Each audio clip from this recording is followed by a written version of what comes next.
여러분 안녕하십니까? 다니엘서 10분 강해 시간 55회입니다. 오늘은 다니엘서 6장의 마지막 강의 7번째로 사자굴 사건의 진짜 배후라는 제목으로 우리 말씀을 살펴보겠습니다.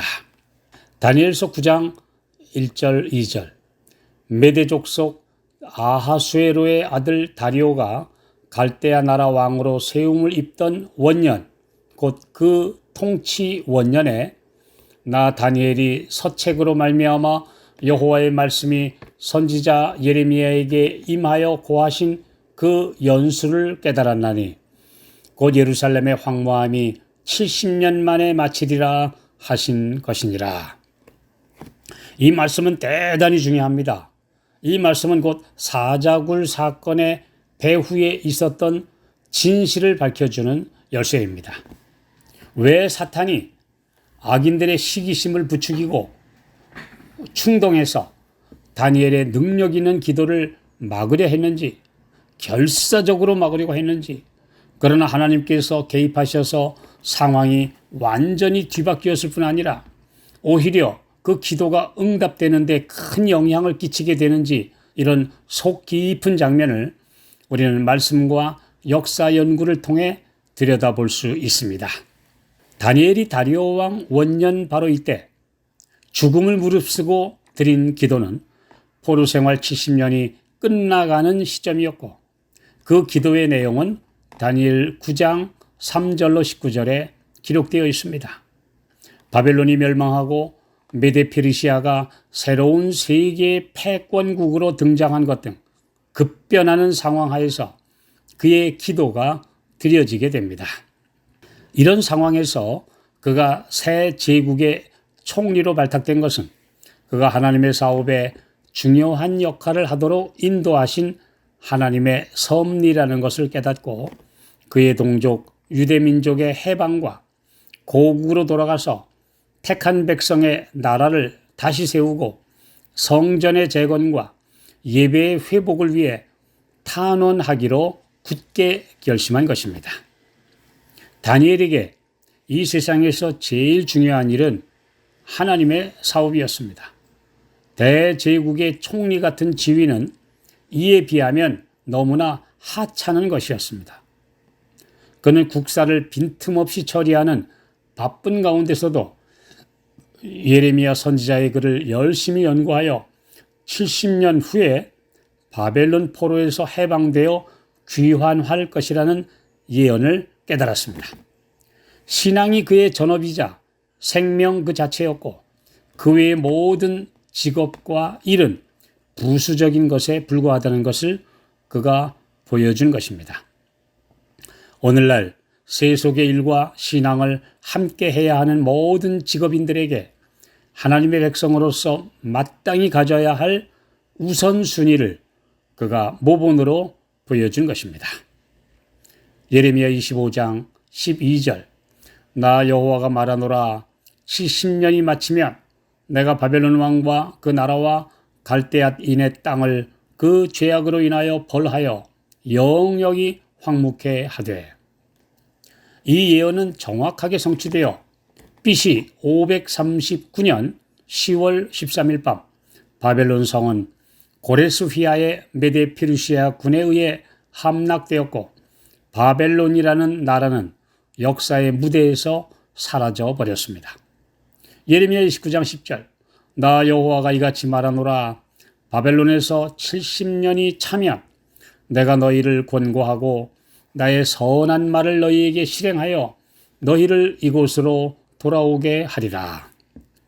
다니엘이 이 말씀을 읽었을 때 이제 민족의 해방이 눈앞에 다가왔다는 사실을 깨달았습니다. 다니엘 5장 31절, 9장 1절, 11장 1절에 세 번 언급된 다리오 왕 원년은 BC 538년으로 606년 바벨론의 침공으로 포로된 다니엘에게 불과 1, 2년 후면 70년이 되는 해였던 것입니다. 그는 바벨론 멸망에 대한 예언이 눈앞에서 성취된 것을 보면서 예레미야 29장에 기록된 대로 하나님께서 말씀하신 포로 귀환의 약속도 꼭 성취될 것이라는 소망을 갖고 기도하기 시작했습니다. 그러나 그는 한편으로 하나님의 약속은 항상 조건적이라는 것도 깨달았습니다. 예레미야 18장 7절로 10절. 내가 언제든지 어느 민족이나 국가를 뽑거나 파하거나 멸하리라 한다고 하자. 만일 나의 말한 그 민족이 그 악에서 돌이키면 내가 그에게 내리기로 생각하였던 재앙에 대하여 뜻을 돌이키겠고, 내가 언제든지 어느 민족이나 국가를 건설하거나 심으리라 한다고 하자.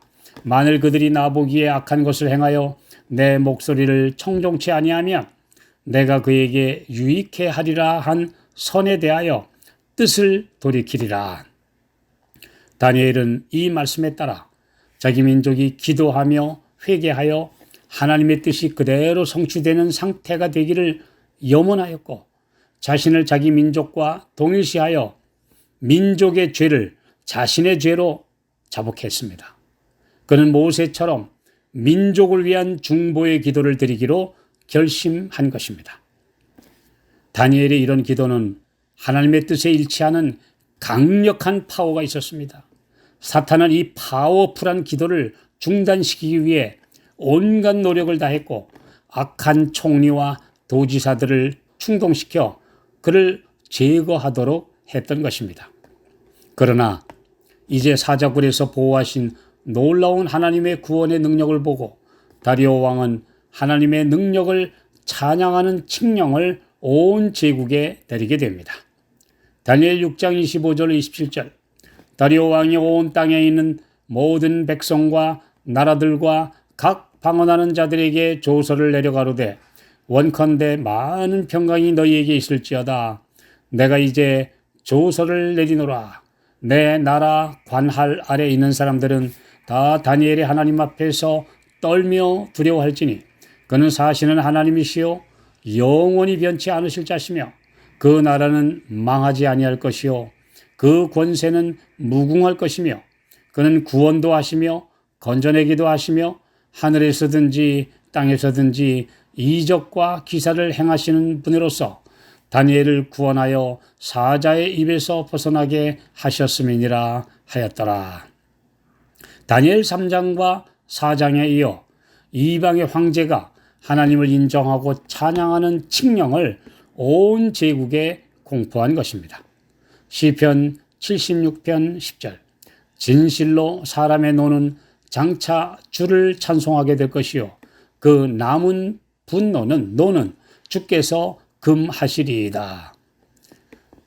인간들의 시기와 분노가 오히려 하나님의 종을 극적으로 구원하는 역사를 일으키게 하였고, 주님의 능력을 찬양하게 하는 극적인 반전을 이루게 되었습니다. 다니엘서 6장 28절. 이 다니엘이 다리오 왕의 시대와 바사 사람 고레스 왕의 시대에 형통하였더라. 다리오 왕이 재위 2년 뒤 세상을 떠나자 그의 조카이자 사위인 고레스가 재위에 올랐고, 즉위 원년에 곧바로 유대 포로의 귀환령을 내리게 됩니다. 이것은 다니엘 6장의 사자굴 사건이 그에게 하나님을 인정하도록 지대한 영향을 미쳤음을 증명합니다. 이 위대한 기도의 사람을 통해 하나님은 또 한 번 크게 영광을 받으셨습니다. 그러므로 인간의 역사 배후에 있는 하나님의 뜻이 그대로 이 땅에 이루어질 것입니다. 오늘날도 세계사 또 세계 종교사에 있는 모든 이면에 하나님의 뜻이 그대로 예언대로, 또한 다니엘과 계시록의 모든 예언된 대로 이루어질 것이라는 확신을 우리는 가지게 됩니다.